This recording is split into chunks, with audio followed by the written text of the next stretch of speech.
الزمالك يفوز على النادي المصري 3-0 في مباراة شوطها الأول ممتع، هجمة هنا وهجمة هنا، كان في ندية، في إثارة، في الفرقتين عايزين يكسبوا.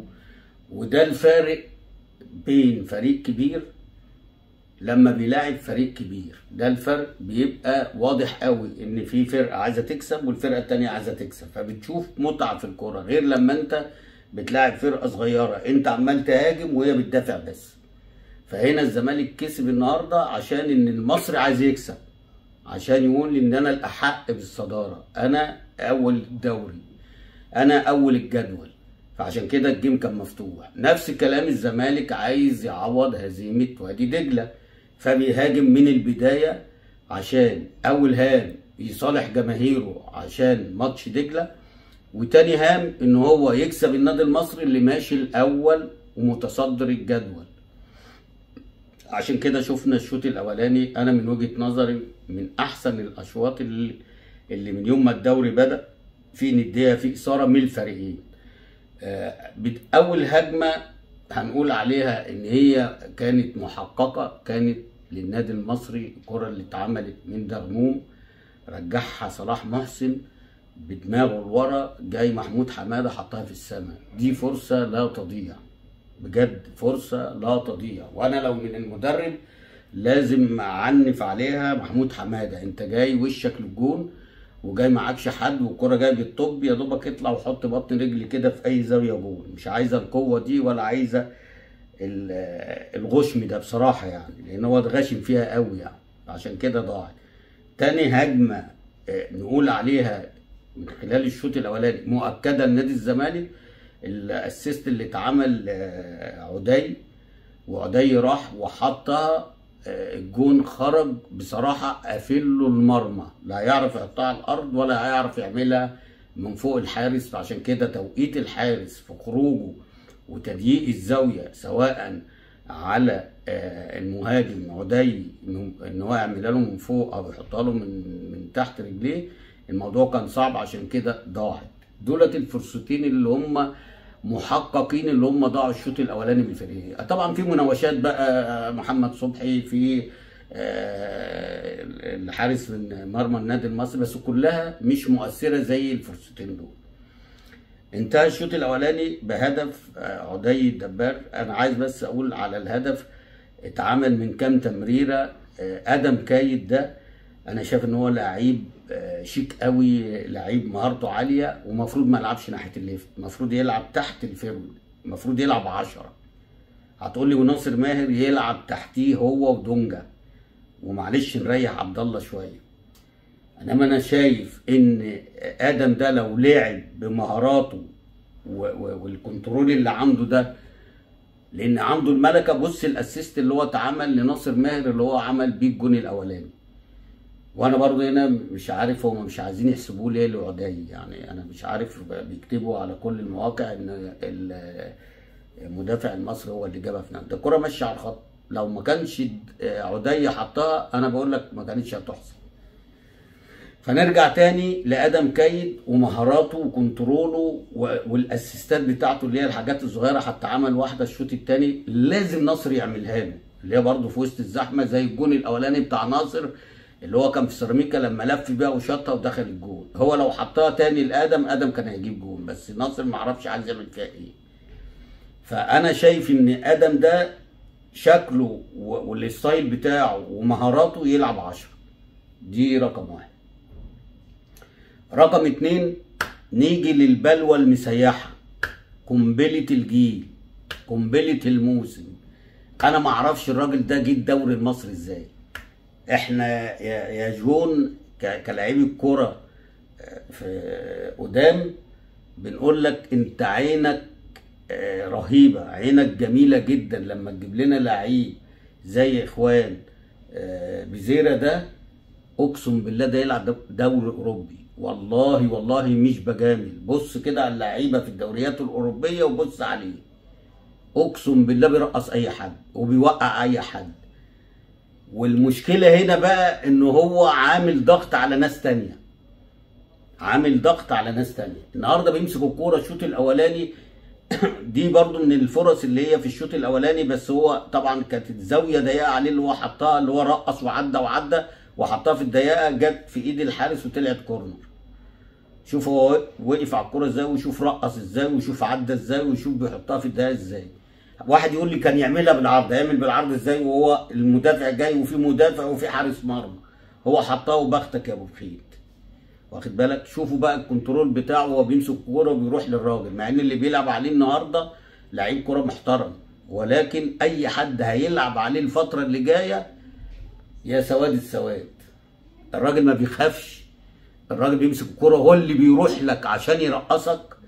والنهارده خد انذار، ما يعني انذار عادي جدا المفروض ان هو ما ياخدوش، مع ان دغموم ده اللي خد بسبب الانذار عامل يجي 4 فاولات، مفروض ان هو كان لازم ياخد طرد النهارده دغموم ده. ولكن انا مش عارف الحكم ده هو دغموم ابن اختك، اعتراضات ويخش على الرجل ويخش ويزق ويضرب والكلام ده وانت مديله الحمايه، مع ان بريزا دخل عليه في كوره وما فيهاش حاجه، ده احتكاك عادي، فاول عادي تكتيكي، انت قمت جاي جري وقمت جاي مطلع الانذار. بصراحه النهارده اقل حاجه في المباراه حكم المباراه، حكم يعني ضعيف، قول من هنا لبكره، وبعد كده المفروض ما يحكمش تاني ماتشات كبيره، لان شكله متوتر، شكله خايف.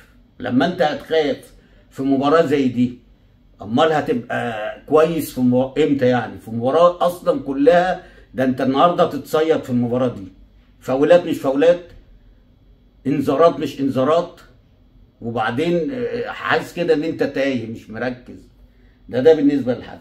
جينا الشوط الثاني بقى، طبعا الزمالك نزل، بريزا خد كوره الشوط الثاني كده وقام جاي داخل مخرم وجاي حاططها لعمر جابر، اللي حطها بوش رجله في البعيده، ما فيهاش صعوبه، هي الصعوبه بس طبعا في ان هو يحطها في البعيده، ولكن هي بيديله هديه، بيقول له هات جون وتصيط يا عمر، وفعلا عمر اتصيط.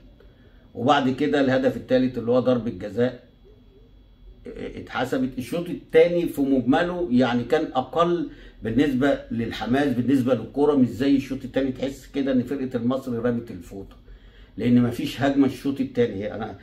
انا من اقل الماتشات اللي شفتها للنادي المصري السنه دي هو الماتش بتاع الزمالك. ليه؟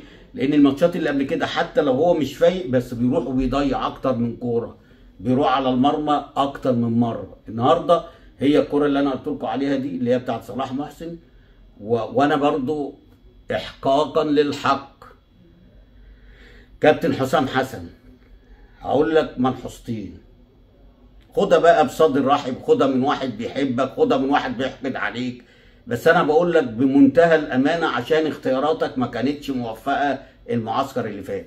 النهارده انت واخد خالد صبحي ولعبته الماتشين، النهارده كان احتياطي لباهر المحمدي ولمحمد هاشم.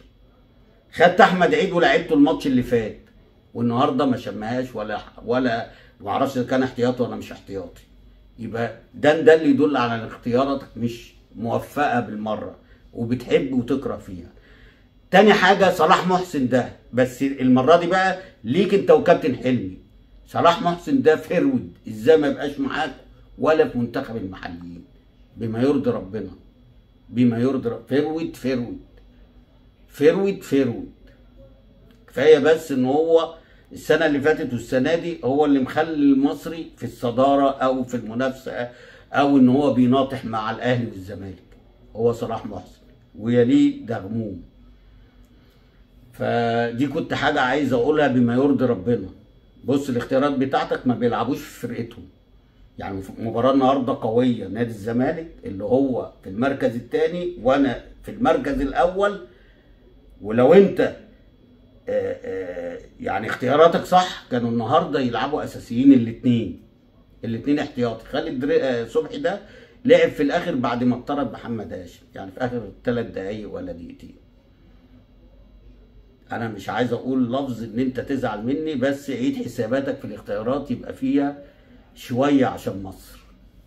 بس بقول لجماهير الزمالك النهارده مبروك، الزمالك عمل جيم الشوط الاولاني هايل، الشوط الثاني طبعا ضمن المكسب بعد الجون الثاني بتاع عمر جابر.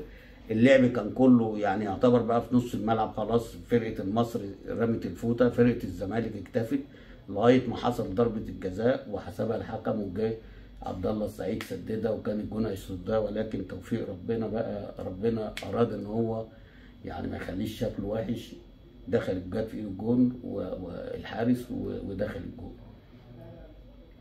عايز اقول حاجه برضو لجون ادوارد، انت يعني الفتره اللي فاتت دي وبالذات بقى الفتره اللي جايه دي هيبقى الضغط عليك بالنسبه للمدرب وبالنسبه للعيبه اللي انت حاططها، عشان شيكوبانزا ماشي، شيكوبانزا انت وقفته قبل كده عشان لما خرج وكان زعلان على التغيير والكلام ده، فانت وقفته ماشي وقلنا حاجه كويسه، بس انت بتقول ان هو اتاخر وما جاش، عاقبه بقى ماليا، لان ده نفسيا لازم يتعامل كويس. ماشي، ما انا بقول لك اهو، انت خدت اول مره ووقفته وبعته وشلته من المعسكر، هو اتاخر واتدلع، اخصم منه فلوس بقى، ده لعيب محترف مش لعيب مصري، واللعيبه المحترفه دي بيبقى الدولار عنده بيعمل له صداع لما انت بتخصمه منه، بيجي اخر الشهر كده ولا اخر الاسبوع لما يجي يقبض وما يتلاقيش ويتلاقي الخصم بيتجنن، فانت لا تحرم جماهير الزمالك منه ولا تحرم الفرقه منه،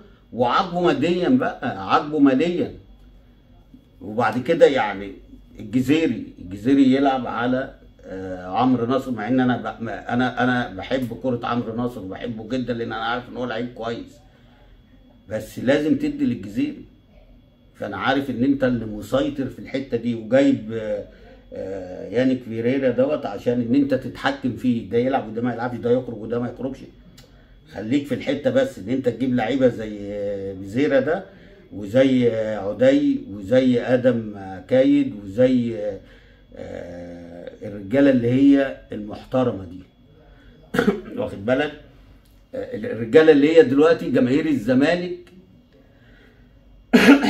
جماهير الزمالك معلش اسف، اللي هي دلوقتي بدات تحفر اسمائها في صدور جماهير الزمالك، دي حاجه. تاني حاجه النهارده برضو عايز اشيد النهارده بمحمد اسماعيل، اللي هو انا بكلمكم بجد مكسب كبير النهارده من نجوم اللقاء، هو رقم واحد، وما كانش حد يتوقع بعد الفتره اللي هو ما لعبهاش الفتره اللي فاتت دي ان ينزل النهارده، ثقه في النفس، ثقه في الاداء، والله العظيم في بعض الكرات فكرني باشرف قاسم، وده لو خد الصلاحيات كلها وان هو هيلعب الفتره اللي جايه هتتفرج على لعيب اوروبي، بالذات لما بياخد الكوره وبيزيد بيها، ده بقى لو لعب ماتشين ثلاثه الماتشات اللي جايه دي، خاف على مكانك يا ونش، خاف على مكانك يا حسام يا عبد المجيد، الراجل ده هيبقى قنبله الديفنس وهيلعب منتخب مصر، الا بقى لو بقى انت دخلت يا كابتن حسام موضوع اللي هو ايه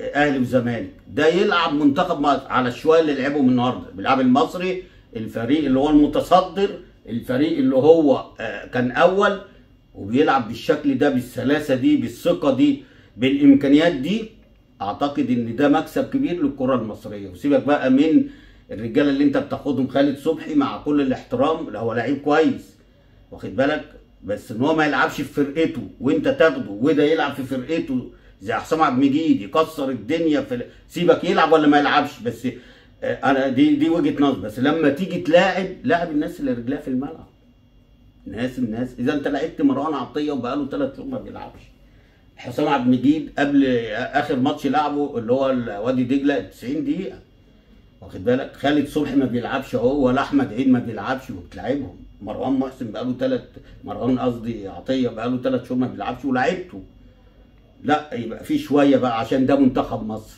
وبعد كده ما تجيش تقول اصل انا مضغوط، اصل انا، ما انت اللي بتضغط نفسك، ما انت كلنا ضدك يا عم ماشي، بس تكسب باداء ونتيجه والله العظيم هتحرجنا، هتخلينا كله سكتم بكتم، ليه؟ لان انت عامل اداء وعامل نتيجه محدش يقدر يفتح بقه، انما المشكله ان احنا اتعادلنا مع فرقه كان في الامكان الشوط الثاني نكسبها مستريح، بس انت بتحسس الناس ان احنا كنا رايحين بنلاعب السنغال في السنغال، لا ده فرقه كانت ضعيفه جدا، والشوط الثاني مسلمين اوراق ومسلمين ورق ومسلمين الفوطه ومسلمين كل حاجه، بس انت اللي ما استغلتش لانك في دماغك انك تاخد بن، ما تاخدش 3 بن. كنا زماننا دلوقتي في الافراح والفرحه بالوصول لكاس العالم وكنا خلصنا، وما كانش حد يقدر يفتح بقه معاك. فيا ريت الفتره اللي جايه دي يبقى في حته بس من ايه، من الضمير، مش هقول اكتر من كده. النهارده نجوم المباراه انا قلت محمد اسماعيل، قلت بنتايج، قلت ناصر ماهر الشوط الاولاني، وطبعا بزيرة ده في حته لوحده. ده الله يخرب بيتك، جيت منين؟ طلعت لنا منين يا جدع؟ ايه المهاره دي؟ ايه الحلاوه دي؟ ايه المتعه دي؟ اقسم بالله اقسم بالله مش هقولها بقى عشان الناس ما تزعلش، بس هو نسى الناس الهاكس اللي كان بيحصل ال5 6 سنين اللي فاتوا. مش هقول اكتر من كده. مبروك لجماهير الزمالك، واشوفكم بكره ان شاء الله.